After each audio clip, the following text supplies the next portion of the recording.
Cushing, who literally saved our school from extinction. And then in 1969, as president of the Bryan College Station Chamber of Commerce, I found myself with an appointment with General Earl Rudder, president of A&M. As I sat in his office, I could not help but think that this may very well be the greatest Aggie and the greatest American that I will ever know. Earl Rudder, from the tiny town of Eden, Texas, class of 32, became a great American hero by leading 225 Army Rangers, all volunteers, up the sheer 90-foot vertical cliffs of Point du Hoc, France, in the Normandy invasion.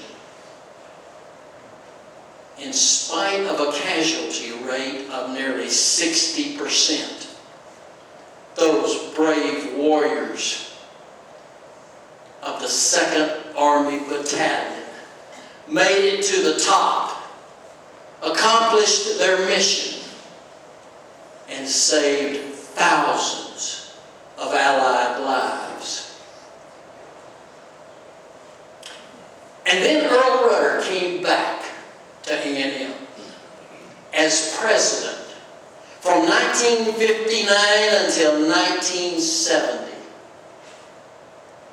During that period of time, he transformed our small, all-male, land-grant college into the renowned university that it is today.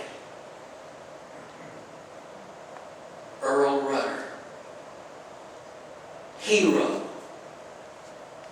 In that brief period, he was able to make the Corps optional. He allowed women. Thank God. Amen. He allowed women to attend. And he led the efforts in integrating the campus. Today, Texas A&M has a larger student body than any other public school in the United States. Listen to this. It remains the greatest university in America. Sometimes I think that I would make a good tour guide. If I could just have a handful of high school seniors, let me out. We'd start at the north gate. I'd say, you see that water tower? It stands 185 feet tall. It holds 2 million gallons of water. But that's not what's important. What's important is what it says in maroon paint on the side of the water tower. Welcome to Aggie Land. And listen, high school seniors, I want you to follow me. We're going to take a walk southward. We'll go by Sabisa Hall. But let me tell you this story while we're walking. I knew a young lady named Laura Swasco. She was a senior in 1999 at North Lamar High School in Paris.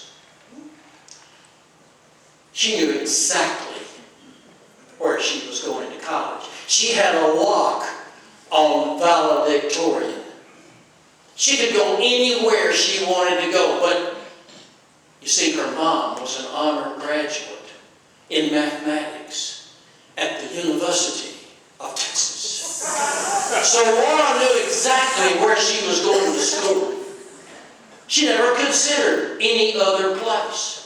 But then that spring, North Lamar administration said, any of you kids that want to take 2 or 3 days off and go visit a college that you might be interested in, take off. You have an excused absence. It's kind of silly for Laura. She knew where she was going. She'd always known where she was going to school. But she liked the idea of getting 2 or 3 days off. And she and her mom went westward to Sherman, Texas. They visited Austin College. They went down to Waco and visited Baylor. The next day they went to Austin.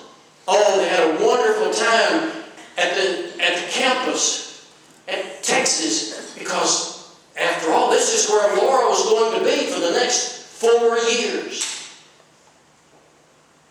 They went down the next day to Houston. They visited Rice. And then they started the 6-hour drive back to Paris.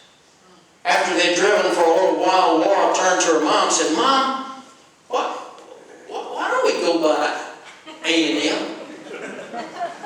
And Betty said, Laura, you don't want to go to A&M. And Laura said, oh no, of course not, Mom. But we're so close. Why don't we just drive by? At least we can tell people, yeah, we visited there as well. Betty said, okay. So they turned westward, parked at the edge of the campus on that east side, started walking. Kids smiled at them and said hi. They thought that was strange. They hadn't heard anything like that before. But then some young man came up to them and said, you ladies look a little lost. Can I help you? And Betty said, yes, we're looking for the admissions office. And he said, well, I know exactly where it's right up here. He said, I'll take you if you want me to. No, that's okay. So he shows them where the admissions office is. They go in. And people are very, very friendly and helpful. They even get introduced to a counselor. And the counselor has all sorts of good ideas for them. They leave the admissions office, start back. More smiles, more howdies. They get to the car. Betty starts unlocking the door. Laura looks over the top of the car and says, Mom, God wants me to come to Texas. 4 years later, Laura Swasco graduates cum laude with a degree in psychology. And she's one of the originators of a great new tradition we call carpool. By this time, we're standing in front of Sully. And I tell them, this is the academic building, built in 1914. Soon after Old Main burned to the ground in 1912. Old Main was the first building on the A&M Prairie. If you look at the corner at Old Main, you see a tree. That's the tree right over there. We call it the century tree. It's over 125 years old, and our tradition says that if a young Aggie proposes to his future bride, underneath that century tree, he will be guaranteed a successful marriage. My dear friend Andy Duffy was walking Andy was in class of 78. And Andy was walking under that tree one day and he saw a bunch of acorns on the ground. He reached down and put a handful of acorns in his pocket, took them home, put them in some pots, and the acorns grew. And Andy got the idea. He said, I think I can sell these century tree seedlings to Aggies. And I can take that money and I can put it in endowments to help kids financially come to Texas A&M. Today, Andy is gone. However, his endowments far exceeding $100,000 from the sale of century trees to Aggies that are growing those trees in over 16 states. That's what Aggies do. I want to take them to the Memorial Student Center. So we started walking from the century tree. We'd walk across the edge of Simpson's drill field, and I would show them 70 trees with plaques underneath them that tell the story of Texas Aggies who died in World War I to protect America. We'd get to the edge of the Memorial Student Center, and I would tell them, this building was built to honor those Aggies that gave their lives to fight for this nation in World War II. It's a holy place. It's a reverent place. In fact, please don't walk on the grass around the MSC. In fact, please take your caps off when you go inside. And I take them down that hallway. I would show them those 8 large pictures of Texas Aggies who were awarded the Medal of Honor for service above and beyond the call of duty in fighting for our nation. We'd go around that corner. I'd show them the great room. Well, it's quiet in there mostly. Young people studying, young people just talking. Up here in this corner, there's a young man playing the piano. One of my kids recognizes the song. It's Tchaikovsky's 1812 Overture. We go outside that back door.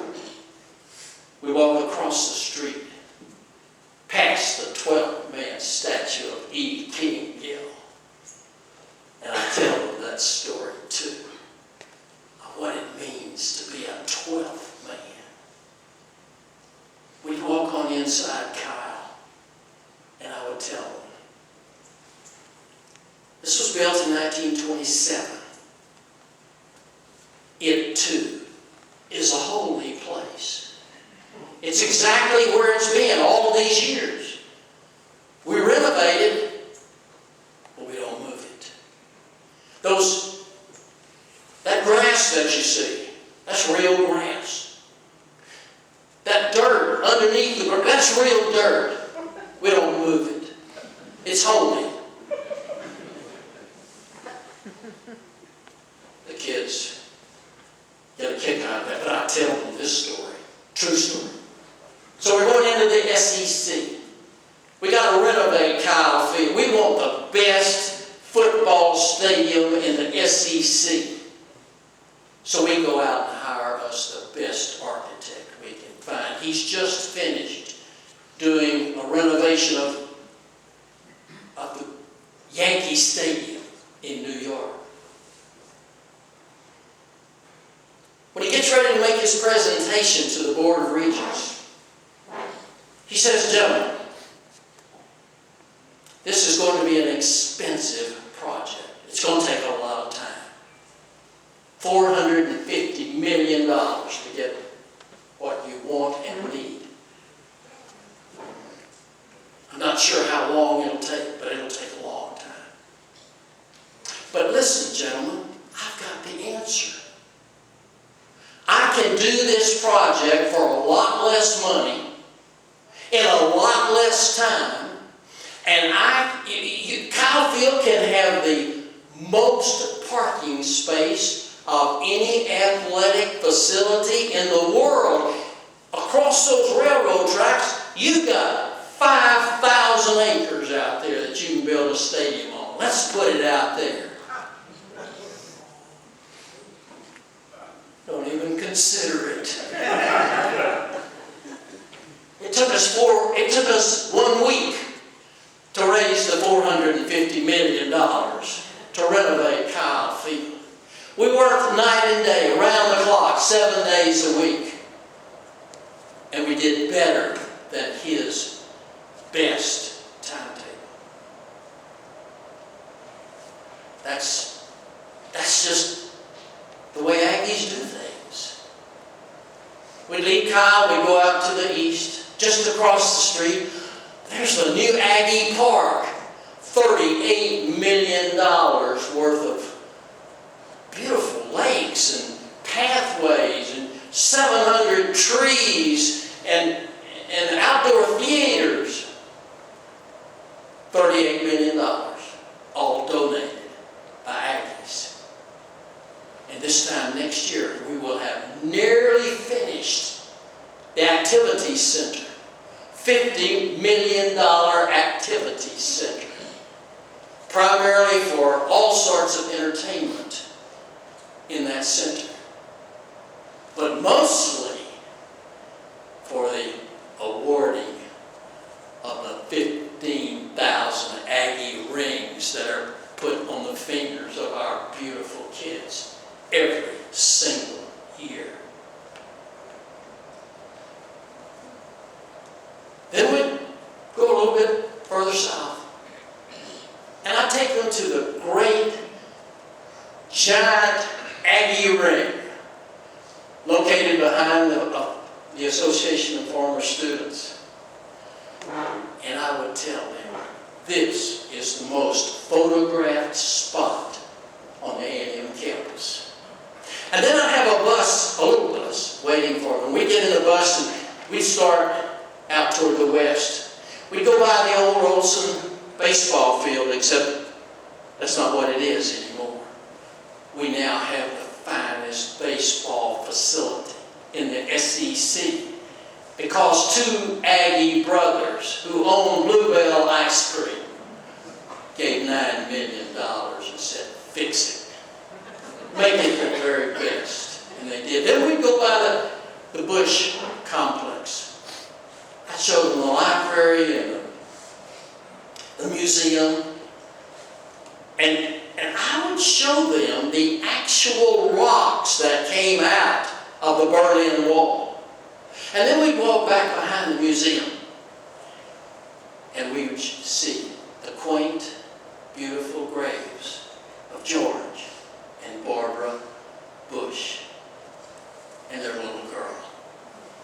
We go by Easterwood Field because that's the only jetport in the world that's on the campus of a university that owns the airport. And then we go across Highway 50.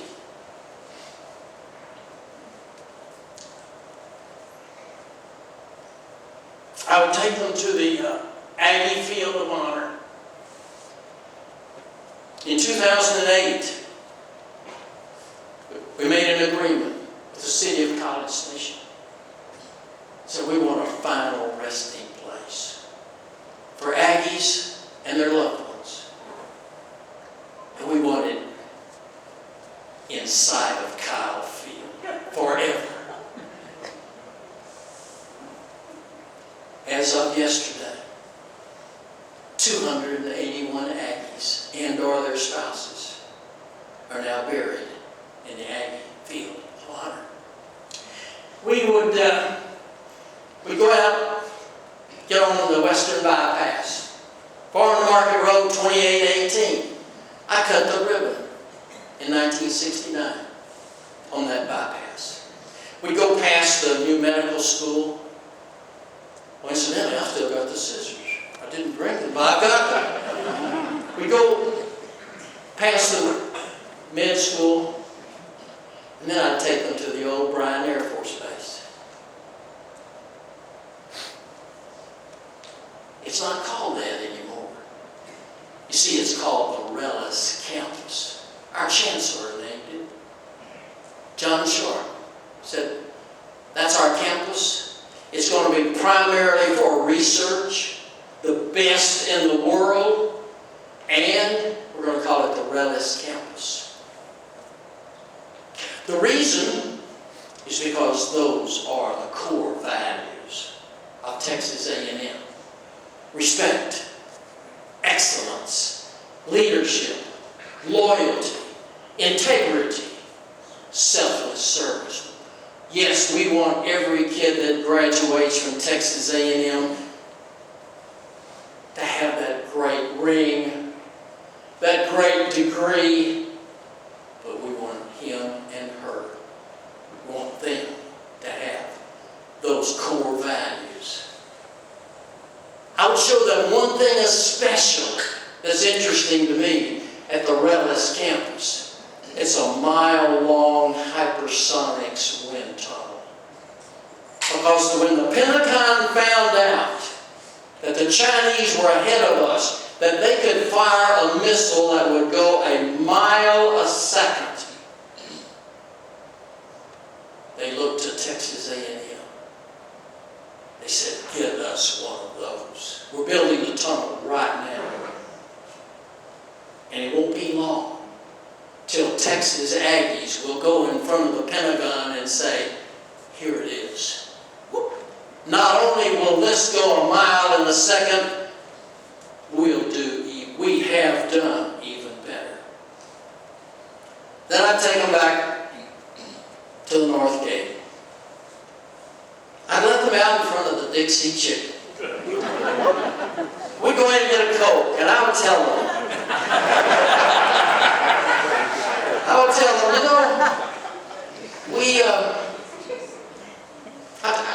I told you about everything I know statistically. But I want to tell you that that's not why kids come to Texas A&M. I'll make it a short story to you. This year, over 63,000 applications were taken by Texas A&M from high school seniors. 11,500 got in. We can't handle anymore. We don't have a room for anymore. But those kids came in. Why? Why do you have this incredible desire to go to Texas A&M? The degree, yes, it means a lot. It has a lot to do with the ring, with the 12th man, with breakaway, with impact, with carpool, with silver taps. It's a putting together of something that is a heart condition. It's not about degree. It's a lot about ring.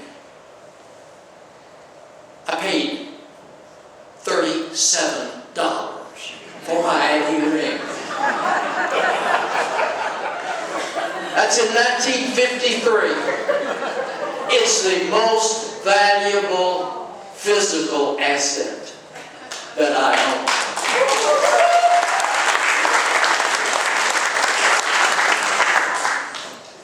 It's a heart condition. 3 years ago, I took a carload of veterans from Mount Vernon over to Longview to see the movie Unbroken. It's about Louis Zamperini. As the movie was over, they didn't turn the house lights on. It was very, very dark. And we were making our way out of the theater floor, and up the stairway, I could see an older woman making her way down the stairway. I turned and went up the stairs, put out my elbow, and I said, "Ma'am, may I help you?" She said, "You surely may."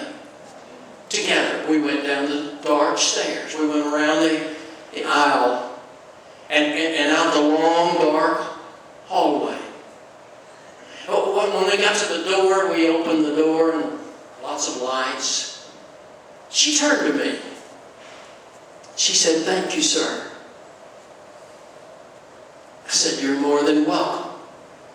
That's what Aggies do." She started tearing up. And then she said, "I knew you were an Aggie."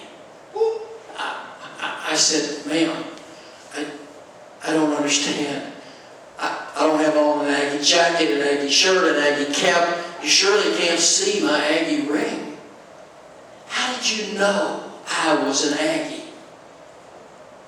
She said, my late husband was an Aggie, and he would have done the same thing you did. I would tell the kids, I call that the other education. I dated my wife 2 years before we married. We were married 67 years. In 69 years, my wife never opened the door. I am the door opener. Front door, back door, side door, church door, restaurant door. Makes no, I open all doors. And not only that, I never, ever let her walk on the street side of the sidewalk. And not only that, but if you come into my house and you have a hat on and you're coming to sit at my table, you will take your hat off. Always, every time, no matter who it is. I tell the kids, I call that the other education. That's what Aggies do. I would close with my story of Bonfire. It was November the 18th, 2:42 in the morning, 1999. The stack fell. I didn't know it when I went to Arrowfit that morning at 6:30. When I walked into the foyer, a friend came out and said, "Ridley, have you heard about Bonfire?" And I said, "No, I don't know what you're talking about." He said, "Come here." We went into the room where the treadmills are, and there were 4 televisions above the treadmills. Every TV was on the same station. There was a massive, huge logs, all tangled up and fallen over. Underneath it said, "Aggie Bonfire Tragedy, 7 dead." I got sick. I turned around, got in the car, went home. I woke Shirley up. I said, "Honey, get up, please. We've got to go to College Station." She said, "Why?" I said, "Bonfire. There's been a terrible accident at Bonfire. 7 kids are dead." She said, "What are you going to do?" I said, "I don't know. But I've got to be there. Those are my kids." We ate a quick bowl of cereal, jumped in the car, drove the 4 hours to College Station. There were police and firemen and newscasters and cranes. Kids everywhere. 9 dead by the time we got there. We stayed around all day. Went to dinner and went to the hospital that night. By the time we got to the hospital, 11 dead.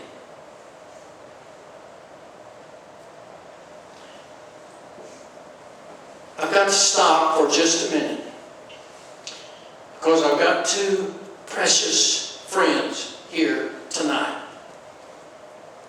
One of them was at the top of the stack.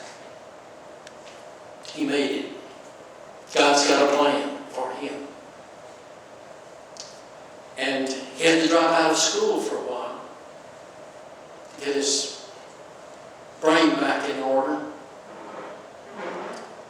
But if you will allow me, I'd like for Caleb Hill to stand with his beautiful Aggie wife. Just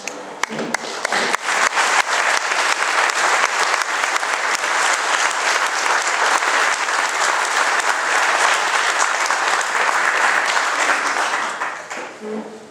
Incidentally, Shannon, he makes a marvelous muster speech. Just the same. So, the next morning I bought a Dallas News. And on the front page of the Dallas News was a picture of Tim Curley. His body was twisted. But underneath that picture of Tim on those logs were these words, Tim Curley, freshman engineering student from Germantown, Tennessee, refuses to be lifted off the logs until he can no longer hear cries for help. That's what Aggies do. We went at the hospital, kids everywhere, praying and crying and hugging and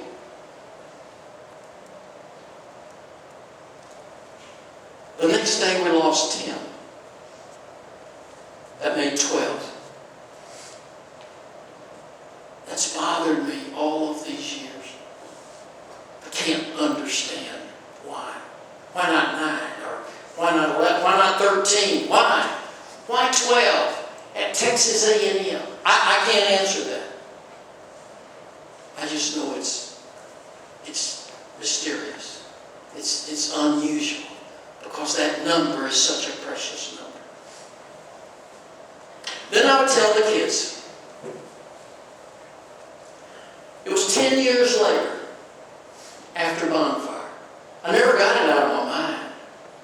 I was sitting out on my porch one morning in my quiet time. I felt in my spirit that I should write a poem. Now, I don't write many poems, but I definitely felt that I should. I should pretend that I have passed away, have gone to heaven, and I have written this poem from heaven.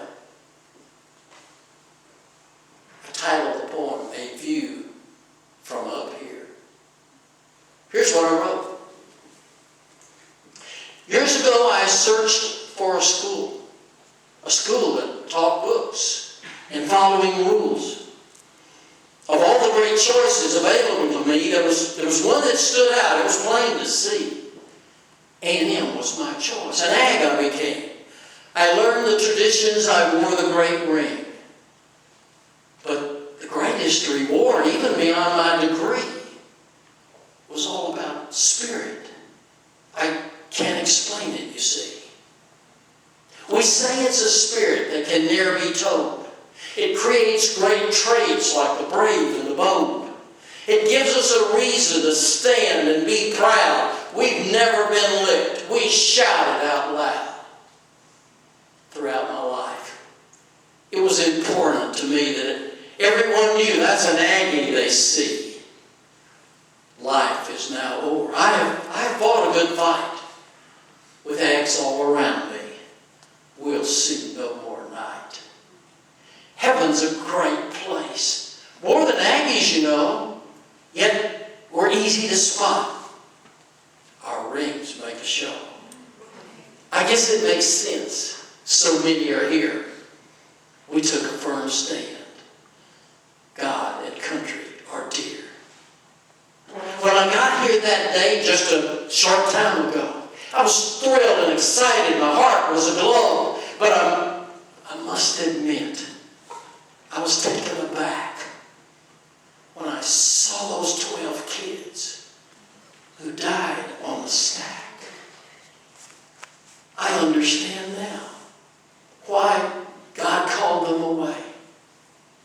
He decided with Jesus. Some heard them say,